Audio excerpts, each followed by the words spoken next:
El mártir de las catacumbas. Capítulo 1. El Coliseo. Cruel carnicería para jolgorio de los romanos. Era uno de los grandes días de fiesta en Roma. De todos los extremos del país, la gente convergía hacia un destino común. Recorrían el Monte Capitolino, el Foro, el Templo de la Paz, el Arco de Tiro y el Palacio Imperial, en su desfile interminable hasta llegar al Coliseo, al cual penetraban por las innumerables puertas, desapareciendo por el interior.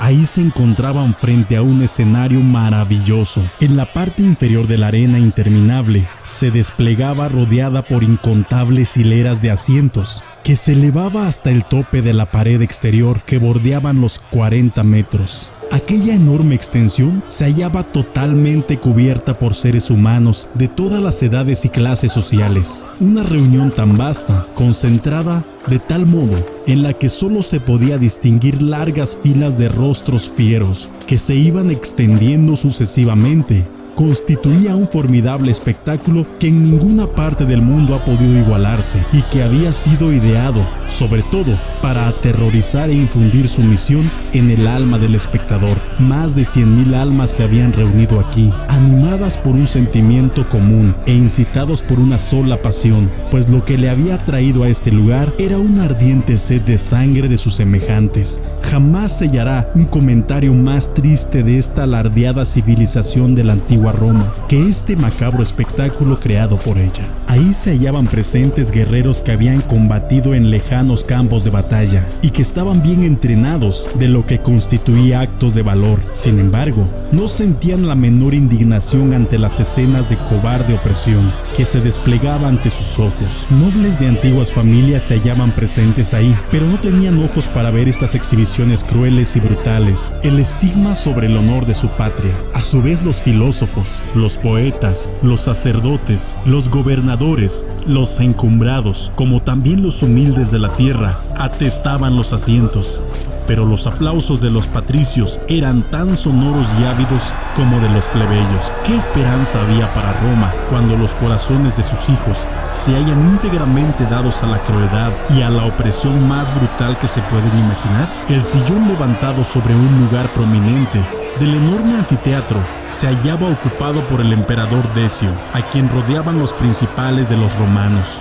Entre estos se podía encontrar a un grupo de la guardia pretoriana que criticaban los diferentes actos de la escena, que se desenvolvía en su presencia con aire de expertos. Sus carcajadas estridentes, su alborozo y su espléndida vestimenta lo hacían objeto de especial atención de parte de sus vecinos. Ya se habían presentado varios espectáculos preliminares y era hora de que empezaran los combates. Se presentaron varios combates mano a mano, la mayoría de los cuales tuvo resultados fatales, despertando diferentes grados de interés, según el valor y la habilidad que derrochaban los combatientes. Todo ello lograba el efecto de aguzar el apetito de los espectadores, aumentando su vehemencia, llenándose del más ávido deseo por los eventos aún más emocionantes que habían de seguir. Un hombre en particular había despertado la admiración y el frenético aplauso de la multitud. Se trataba de un africano, de Mauritania, cuyo aspecto y fortaleza era de un gigante, y además su habilidad igualaba su fortaleza. Sabía blandir su corta espada con destreza maravillosa, y cada uno de los contrincantes que hasta el momento había tenido yacían muerto. Llegó el momento en que había de medirse con un gladiador de Betavia, el hombre al cual solamente él le igualaba en fuerza y en estatura, pero lo separaba un contraste sumamente notable. El africano era tostado, de cabello relumbrante y rizado, y ojos chispeantes. El de Batavia era de tez clara, de cabello rubio y de ojos vivísimos de color gris. Tan acertado había sido el cortejo de todo sentido que resultaba difícil decidir cuál de ellos llevaba ventaja, pero como el primero ya había estado luchando por algún tiempo, se pensaba que él tenía esto como una desventaja. Llegó pues el momento en que se trabó la contienda con gran vehemencia y actividad de ambas partes. El de Batavia asentó tremendos golpes a su contrincante, que fueron para dos gracias a la viva destreza de este. El africano era frágil,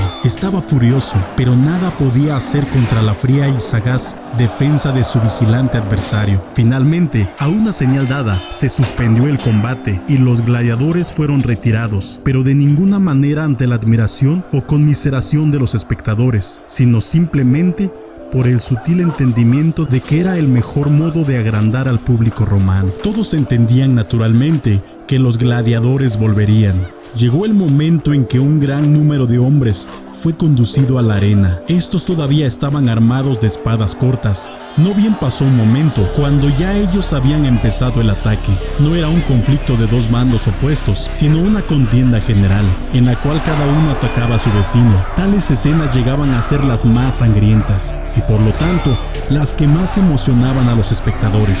Un conflicto de este tipo siempre destruiría el mayor número en el menor tiempo. La arena presentaba el escenario de confusión más horrible. 500 hombres en la flor de la vida y de gran fortaleza, armados con espada, luchaban en ciega confusión unos contra otros. Algunas veces se trenzaban en una masa densa y enorme, otras veces se separaban violentamente, ocupando todo el espacio disponible, rodeando una pila de muertos en el centro del campo, pero a la distancia se asaltaban de nuevo con indeclinable y sedienta furia, llegando a trabarse combates separados en todo alrededor del macabro escenario. El victorioso en cada uno corría presuroso a tomar parte en los otros, hasta que los últimos sobrevivientes se harían nuevamente empeñados a un ciego combate masivo. A la larga de la lucha agónica por la vida o la muerte, se tornaban cada vez más débiles. Solamente unos 100 quedaban de los 500 que empezaron, cada cual más agotado y herido que el otro. Repentinamente se dio una señal, y dos hombres saltaban a la arena y se precipitaban desde extremos opuestos sobre una miserable multitud. Era el africano y el de Batavia, ya frescos después del reposo. Caían sobre los infelices sobrevivientes que ya no tenían ni el espíritu para combinarse, ni la fuerza para resistir. Todo se reducía a una carnicería. Estos gigantes mataban a diestra y a siniestra sin misericordia, hasta que nadie más que ellos quedaba de pie en el campo de la muerte, y oían el estruendo del aplauso de la muchedumbre. Estos dos nuevamente renovaban el ataque uno contra el otro, atrayendo la atención de los espectadores, mientras eran retirados los despojos miserables de los muertos y heridos. El combate volvía a ser tan cruel como el anterior, de invariable similitud. A la agilidad del africano se oponía la precaución del de Batavia, pero finalmente aquel lanzó una desesperada embestida final. El de Batavia lo paró y con la velocidad del relámpago devolvió el golpe. El africano retrocedió ágilmente y soltó su espada. Era demasiado tarde, porque el golpe de su enemigo le había traspasado el brazo izquierdo, y conforme cayó, un alarido estrepitoso de salvaje regocijo surgió del centenar de millares de así llamados seres humanos. Pero esto no había de considerarse como el fin, porque mientras aún el conquistador estaba sobre su víctima, el personal de servicio se introdujo deprisa a la arena y lo sacó. Empero los romanos, como el herido, sabían que no se trataba de un acto de misericordia, solo se trataba de reservarlo para el desdichado final que lo esperaba. El de Batavia es un hábil luchador, Marcelo, comentó un joven oficial con su compañero de la concurrencia, a la que ya se ha aludido. Verdaderamente lo es, mi querido Lúculo, replicó el otro. No creo haber visto jamás un gladiador mejor que este. En verdad los dos que se han batido eran mucho mejores de lo común. Allá adentro tienen un hombre que es mucho mejor que estos dos. Ah, ¿quién es él? El gran gladiador Marcer. Se me ocurre que él es el mejor que jamás he visto. Algo he oído al respecto. ¿Crees que lo sacarán esta tarde? Entiendo que sí. Esta breve conversación fue bruscamente interrumpida por un tremendo rugido que surcó de los aires procedentes del vivario, o sea, el lugar en donde se tenían encerradas las fieras salvajes. Fue uno de aquellos rugidos feroces y terroríficos que solía lanzar la más grande salvaje de las fieras cuando había llegado al colmo del hambre, que coincidía con el mismo grado de furor. No tardaron en abrirse los enrejados de hierro manejados por hombres desde arriba, apareciendo el primer tigre al acecho en la arena. Era una fiera de África, desde donde había sido traído no muchos días antes. Durante 3 días no había probado alimento alguno, y así el hambre, juntamente con el prolongado encierro, habían aguzado su furor al extremo, que solamente el contemplarlo aterrorizaba. Azotándose con la cola recorría la arena, mirando hacia arriba, con sanguinarios ojos a los espectadores. Pero la atención de estos no tardó en desviarse hacia un objeto distinto. Del otro extremo de donde la fiera se hallaba, fue arrojada a la arena nada menos que un hombre. No llevaba armadura alguna, sino que estaba desnudo, como todos los gladiadores, con la sola excepción de un taparrabo. Portando a su diestra la habitual espada corta, avanzó con dignidad y paso firme hacia el centro del escenario. En el acto, todas las miradas convergieron sobre este hombre. Los innumerables espectadores clamaron frenéticamente: ¡Marser! ¡Marser! El tigre no tardó en verlo. Lanzó un breve pero salvaje rugido que infundía terror. Marser con serenidad permaneció de pie con su mirada apacible, pero fija sobre la fiera, que movía la cola con mayor furia cada vez, dirigiéndose hacia él. Finalmente el tigre se agazapó y de esta posición, con el impulso característico, se lanzó en un salto feroz sobre la presa. Marser no estaba desprevenido. Como una centella volvió hacia la izquierda y no bien había caído el tigre en tierra cuando le aplicó una estocada corta pero tajante y certera en el mismo corazón. Fue el golpe fatal para la fiera. La enorme bestia se estremeció de la cabeza a los pies y, encogiéndose para sacar toda la fuerza de sus entrañas, soltó un postrer bramido que se oyó casi como el clamor de un ser humano, después de lo cual cayó muerta en la arena. Nuevamente el aplauso de la multitud se oyó como el estrépito del trueno por todo el derredor. ¡Maravilloso!, exclamó Marcelo. Jamás he visto habilidad como la de Marser. Su amigo le contestó, reanudando la charla. Sin duda se ha pasado toda la vida luchando. Pronto el cuerpo del animal muerto fue arrastrado fuera de la arena, al mismo tiempo que se oyó el rechinar de las rejas que se abrían nuevamente, atrayendo la atención de todos. Esta vez era un león. Se desplazó lentamente en dirección opuesta, mirando alrededor suyo hacia el escenario que lo rodeaba. Una actitud de sorpresa. Era este el ejemplar más grande de su especie, todo un gigante en tamaño, habiendo sido largo tiempo preservado hasta hallarle un adversario adecuado. A simple vista, parecía capaz de hacer frente victoriosamente a 2 tigres, como el que le había precedido. A su lado, Marser no era sino una débil criatura. El ayuno de esta fiera había sido prolongado, pero no mostraba la furia del tigre. Atravesó la arena de un extremo a otro, y luego atravesó todo el derredor en una especie de trote, como si buscara una puerta de escape, mas hallando todo cerrado, finalmente retrocedió, y pegando el rostro contra el suelo, dejó oír un profundo rugido tan alto y prolongado que las enormes piedras del mismo coliseo vibraron con el sonido. Marser permaneció inmóvil. Ni un solo músculo de su rostro cambió en lo más mínimo. Estaba con la cabeza erguida, la expresión vigilante y característica, sosteniendo su espada en guardia. Finalmente el león se lanzó sobre él de lleno. El rey de las fieras y el rey de la creación se mantuvieron frente a frente, mirándose a los ojos, el uno al otro. Pero la mirada serena del hombre pareció enardecer la ira propia del animal. Erecta la cola, y todo él retrocedió y, tirando su melena, se agazapó hasta el suelo en preparación para saltar. La enorme multitud se paró embelesada. He aquí una escena que merecía su interés. La masa oscura del león se lanzó al frente, y otra vez el gladiador, en su habitual maniobra, saltó hacia el costado y lanzó su estocada.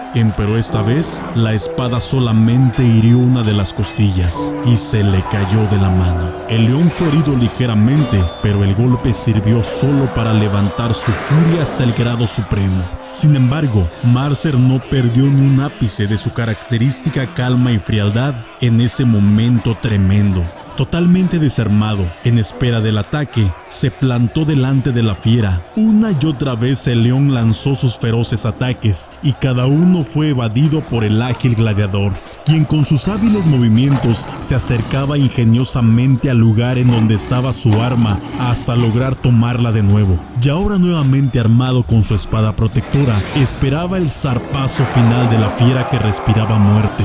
El león se arrojó como la vez anterior, pero esta vez Marser acertó en el blanco. La espada le traspasó el corazón. La enorme fiera cayó contorsionándose de dolor. Poniéndose en pie, se echó a correr por la arena y tras su último rugido agónico, cayó muerto junto a las rejas por donde había salido. Marser fue conducido fuera del ruedo, viéndose aparecer nuevamente el de Batavia. Se trataba de un público de refinado gusto, que demandaba variedad. El nuevo contenedor le soltaron un tigre pequeño, el cual fue vencido. Seguidamente se le soltó un león. Este dio muestras de extrema ferocidad, aunque por su tamaño no salía de lo común. El león se lanzó sobre su víctima, habiendo sido herido, pero al lanzarse por segunda vez al ataque, agarró a su adversario y literalmente lo despedazó. Entonces nuevamente fue sacado Marser, para quien fue tarea fácil acabar con el cachorro. Esta vez, mientras Marser permanecía de pie recibiendo los interminables aplausos, apareció un hombre por el lado opuesto. Era el africano.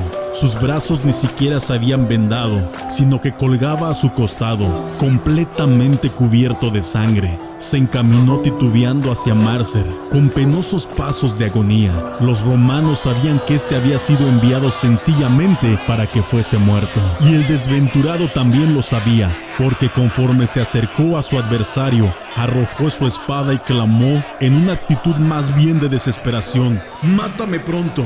¡Libérame del dolor!». Todos los espectadores aún no quedaron mudos de asombro al ver a Marser retroceder y arrojar al suelo su espada. Todos seguían contemplando maravillados hasta lo sumo y silenciosos.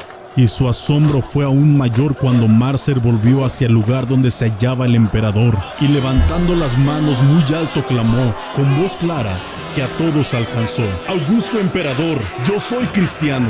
Yo pelearé con fieras silvestres, pero jamás levantaré mi mano contra mis semejantes, los hombres, sea el color que fueran. Yo moriré gustoso, pero yo no mataré». Ante semejantes palabras y actitud, se levantó un creciente murmullo. «¿Qué quiere decir este? ¿Cristiano? ¿Cuándo sucedió su conversión?», preguntó Marcelo. Lúculo contestó: «Supe que lo habían visitado en el calabozo los malditos cristianos, y que él se habría unido a esa despreciable secta, en la cual se hayan reunido toda la hez de la humanidad. Es muy probable que se haya vuelto cristiano. ¿Y preferiría él morir antes que pelear?». Sí, así suelen proceder aquellos fanáticos. La sorpresa de aquel populacho fue reemplazada por una ira salvaje. La indignación que un mero gladiador se atreviera a decepcionarles. Los laicos se apresuraron a intervenir para que la lucha continuara. Si en verdad Marser insistía en negarse a luchar, debería sufrir todo el peso de las consecuencias. Pero la firmeza del cristiano era inconmovible. Absolutamente desarmado, avanzó hacia el africano, a quien él podría haber dejado muerto con solamente un golpe de su puño. El rostro del africano se había tornado en estos breves instantes cual el de un feroz endemoniado. En sus siniestros ojos relumbraba una mezcla de sorpresa y regocijo loco. Recogiendo su espada y haciéndola firmemente, se dispuso al ataque con toda libertad, hundiéndola de un golpe en el corazón de Marser. «Señor Jesús, recibe mi espíritu». Salieron estas palabras entre el torrente de sangre en el cual este humilde pero osado testigo de Cristo dejó la tierra, uniéndose al noblísimo ejército de los mártires. ¿Suele haber muchas de estas escenas?, preguntó Marcelo. Así suele ser cada vez que se presentan cristianos. Ellos hacen frente a cualquier número de fieras. Las muchachas caminan de frente firmemente desafiando a los leones y a los tigres, pero ninguno de esos locos quiere levantar su mano contra otro hombre. Este Marser ha desilusionado amargamente a nuestro populacho. Era el mejor de todos los gladiadores que se ha conocido, pero el convertirse en cristiano cometió la peor de todas las necedades. Marcelo contestó meditativo: «Fascinante religión debe ser aquella que lleva a un simple gladiador a proceder de la manera que hemos visto. Ya tendrás la oportunidad de contemplar mucho más de esto que te admira. ¿Cómo así? ¿No lo has sabido? Estás comisionado para desenterrar a algunos de estos cristianos. Se han introducido en las catacumbas y hay que perseguirlos. Cualquiera pensaría que ya tienen suficiente. Solamente esta mañana quemaron 50 de ellos y la semana pasada degollaron a 100. Pero eso no es nada. La ciudad íntegra se ha convertido en todo un enjambre de ellos. Pero el emperador Decio ha resuelto restaurar en toda su plenitud la antigua religión de los romanos. Desde que estos cristianos han aparecido, el imperio va en vertiginosa declinación. En vista de eso, él se ha propuesto aniquilarlos por completo. Son la mayor maldición y como a tal se les tiene que tratar, pero llegarás a comprenderlo.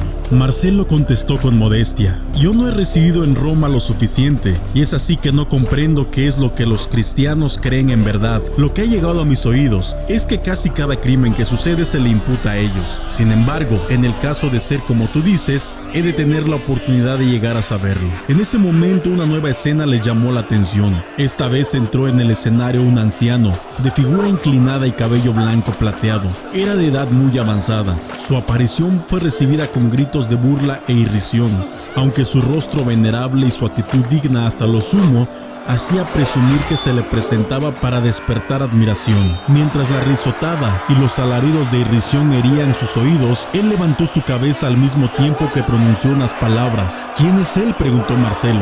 Ese es Alejandro, un maestro de la abominable secta de los cristianos. Es tan obstinado que se niega a retractarse. Silencio, escucha lo que está hablando. Romanos, dijo el anciano, yo soy cristiano. Mi Dios murió por mí y yo gozoso ofrezco mi vida por él. Un bronco estallido de gritos e imprecaciones salvajes ahogaron su voz, y antes que aquello hubiera concluido, 3 panteras aparecieron saltando hacia él. El anciano cruzó los brazos y elevando su mirada al cielo, se le veía mover los labios, como musitando sus oraciones. Las salvajes fieras cayeron sobre él mientras oraba de pie, y en cuestión de segundos lo habían despedazado. Seguidamente dejaron entrar otras fieras salvajes. Empezaron a saltar alrededor del ruedo intentando saltar contra las barreras. En su furor se trenzaron una horrenda pelea unas contra otras.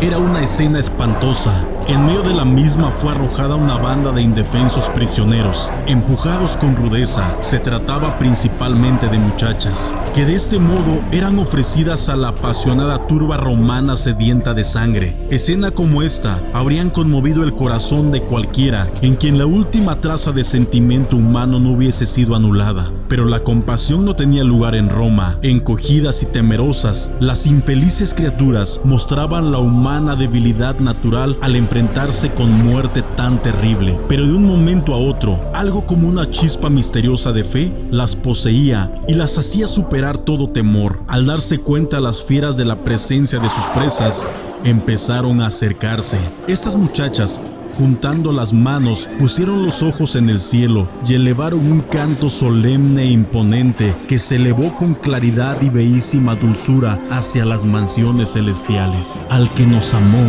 y nos lavó de nuestros pecados con su sangre y nos hizo reyes y sacerdotes para Dios su Padre. A él sea gloria e imperio por los siglos de los siglos. Amén. Una por una fueron silenciadas las voces, ahogadas con su propia sangre, agonía y muerte. Uno por uno los clamores y contorsiones de angustia se confundían con exclamaciones de alabanza, y estos bellos espíritus juveniles, tan heroicos ante el sufrimiento y fieles hasta la muerte, llevaron su canto hasta unirlo con los salmos de los redimidos en las alturas.